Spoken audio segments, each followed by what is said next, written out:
Vous savez ce qui fait débat en France en ce moment? Une simple taxe qui porte le nom d'un homme, la taxe Zuckman. Cette proposition fait trembler les plus riches, divise la classe politique et pourrait bien changer la donne fiscale française. Mais qu'est-ce qui se cache vraiment derrière cette mesure révolutionnaire? Imaginez un instant. Vous êtes milliardaire en France. Vous possédez des centaines de millions, peut-être des milliards d'euros. Et pourtant, vous payez proportionnellement moins d'impôts que votre employé de ménage. Ça vous choque? C'est exactement le problème que veut résoudre Gabriel Zuckman, l'économiste de 38 ans à l'origine de cette proposition qui fait sensation. Aujourd'hui, nous allons décortiquer ensemble cette fameuse taxe Zuckman. Pourquoi fait-elle autant parler? Comment fonctionne-t-elle exactement? Et surtout, pourquoi certains y voient la solution miracle aux problèmes budgétaires français, tandis que d'autres crient au scandale? Restez avec moi, car ce que vous allez découvrir va probablement vous surprendre. Commençons par poser le décor. Gabriel Zuckman n'est pas n'importe qui. Professeur d'économie à l'École normale supérieure et directeur de l'Observatoire européen de la fiscalité, il a passé des années à étudier les mécanismes de l'évasion fiscale et de l'optimisation des ultra-riches. Son constat est glaçant. Les milliardaires français paient aujourd'hui 2 fois moins d'impôts par rapport à leurs revenus que le citoyen moyen. Mais comment est-ce possible?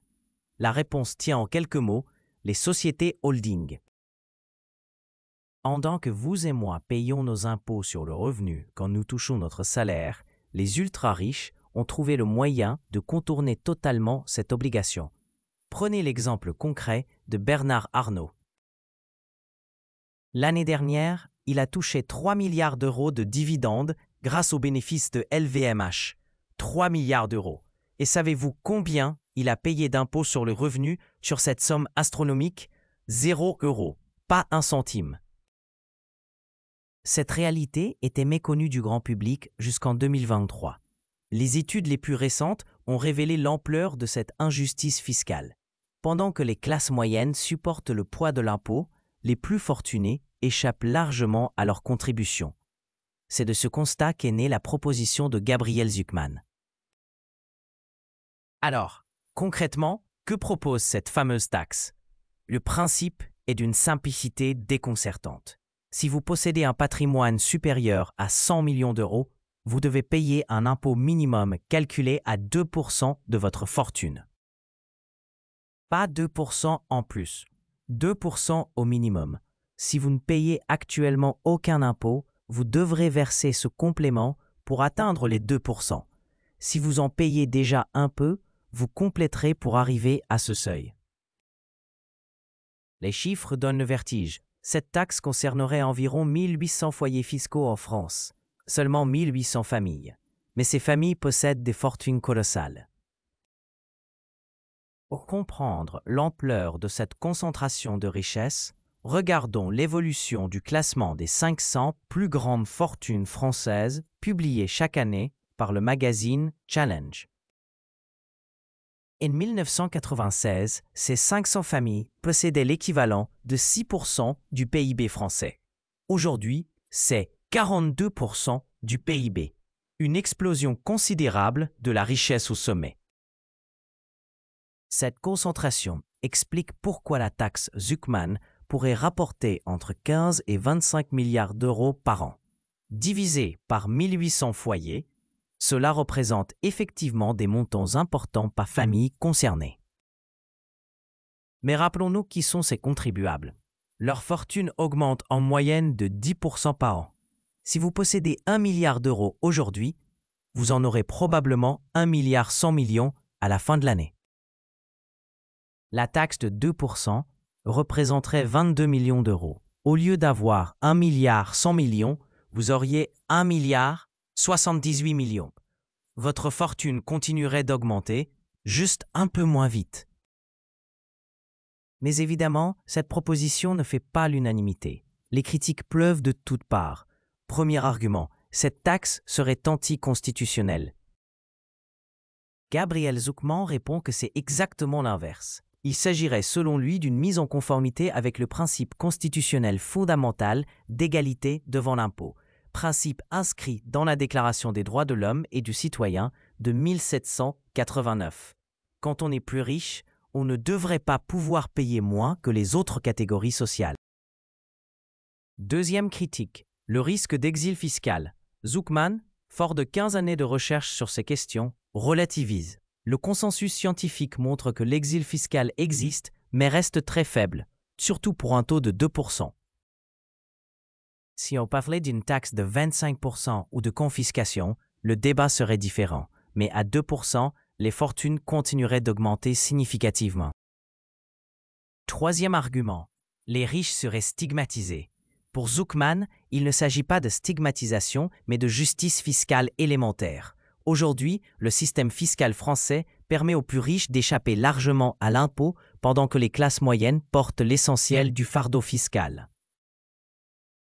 L'accueil politique révèle les clivages profonds de la société française. En février dernier, l'Assemblée nationale a voté cette taxe.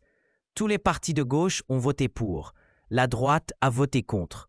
Le Rassemblement national s'est abstenu, mais de manière particulièrement révélatrice. Un amendement avait été introduit pour exclure les biens professionnels de l'assiette de cette taxe, ce qui aurait vidé la mesure de 90% de sa substance. Le RN a voté cet amendement avec la droite, montrant son opposition réelle à la mesure. Au Sénat, la taxe a été rejetée. Les sénateurs de droite invoquent plusieurs arguments. Laurent Roquier, président des Républicains, affirme qu'aucun pays au monde n'a mis en place une telle mesure. Gérard Larcher, président du Sénat, parle d'horreur économique et prédit que cette taxe viderait la France de ses capitaux. Pourtant, Gabriel Zucman nuance ses affirmations. D'autres pays réfléchissent sérieusement à des mesures similaires. Les États-Unis, sous Biden, avaient introduit une proposition d'impôt sur les milliardaires encore plus ambitieuse. 25% sur le patrimoine existant, puis 25% chaque année sur l'augmentation de fortune. Le débat monte également en Grande-Bretagne, au G20, et plusieurs pays comme l'Afrique du Sud, l'Espagne ou la Colombie soutiennent ce type d'initiative. Mais les opposants ont leurs propres arguments. Jean-Michel Afati, journaliste politique, développe une critique différente. Il ne s'oppose pas fondamentalement à la taxe, mais s'inquiète de l'usage qui serait fait des recettes. Selon lui, si l'État récupère 15 à 20 milliards d'euros supplémentaires, il serait juste de déduire cette somme des impôts des autres contribuables pour éviter que cette taxe ne soit un prélèvement supplémentaire. Cette critique soulève une question fondamentale. Que faire de ces milliards? Les investir dans l'éducation, la recherche, la santé? Réduire les autres impôts? Réduire la dette publique? Le débat sur l'usage des fonds est légitime, mais Zucman argue qu'il ne faut pas confondre les questions. D'abord, établir la justice fiscale, ensuite, débattre de l'usage optimal des ressources publiques. L'argument de la dépense publique excessive revient souvent dans les critiques. Jean-Michel Afati considère que le problème français n'est pas un manque de recettes, mais un excès de dépenses. La France aurait, selon lui, 900 milliards d'euros de dépenses sociales, dont 350 milliards pour les retraites. L'État et les collectivités territoriales dépenseraient 600 milliards sans souplesse ni capacité d'adaptation. Gabriel Zucman retourne l'argument. Pour lui, impossible de réformer quoi que ce soit tant que les milliardaires ne paient pas leur juste part d'impôts. C'est le gage ultime de sérieux budgétaire. Comment demander des efforts aux classes moyennes si les plus riches continuent d'échapper à l'impôt? Historiquement, tous les problèmes de dette publique ont été résolus en demandant d'abord des sacrifices à ceux qui peuvent les supporter, pas aux plus pauvres. Sur la question de l'efficacité de la dépense publique, Zucman rappelle que les pays les plus productifs au monde, les pays scandinaves, sont aussi ceux qui ont le niveau de dépense publique le plus élevé. Ce n'est pas la dépense publique en soi qui pose problème, mais la qualité des investissements dans l'éducation, la recherche, l'enseignement supérieur, la santé et les infrastructures. Cette taxe révèle aussi un paradoxe démocratique fascinant. Les sondages montrent qu'elle est soutenue par 77% des Français, y compris par plus de 70% des électeurs de droite. Même au sein de l'électorat Les Républicains, la mesure recueille une majorité d'opinions favorables. Pourtant, aucun responsable politique de droite ne la soutient publiquement. Cette situation illustre parfaitement les limites de notre démocratie représentative. Comment expliquer un tel décalage entre l'opinion publique et les positions des élus? Gabriel Zucman avance une explication simple: les milliardaires se mobilisent pour défendre leurs intérêts, ce qui est légitime. Ils n'ont pas réagi lors des tentatives précédentes d'impôt minimum à 20% sur les revenus, mesure qui ne les concernait pas vraiment. Mais face à une taxe sur le patrimoine, ils comprennent que l'enjeu financier est réel.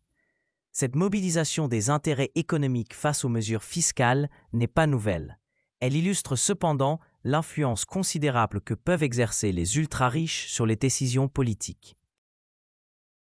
Quand votre patrimoine se compte en centaines de millions ou en milliards, vous disposez de moyens considérables pour faire entendre votre voix dans le débat public, influençant ainsi les décisions politiques à grande échelle. L'histoire de cette taxe révèle également les jeux politiques complexes autour des questions fiscales. L'amendement déposé pour exclure les biens professionnels n'était pas innocent. Il visait à vider la mesure de sa substance tout en donnant l'impression de la voter. Cette stratégie permet aux élus de ménager à la fois leurs électeurs favorables à la mesure et les milieux économiques qui s'y opposent. Au-delà des aspects techniques, cette proposition pose des questions philosophiques profondes sur la nature de notre société. Quelle concentration de richesse sommes-nous prêts à accepter?